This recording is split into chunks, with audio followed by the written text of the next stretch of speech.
Okay, well, I'm done. I've got it in series with the switch, so that way it won't actuate when the switch is off. Just turn the switch on.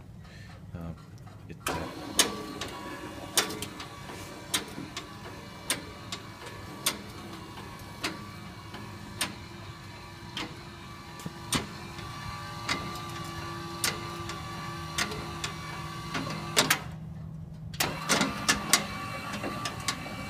I was a little worried about whether I should have limit switches, but I don't think it's gonna need it.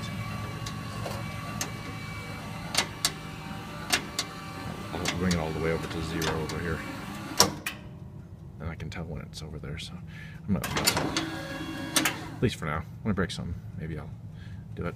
But that is the snowblower modification I made to my Deines lawnmower.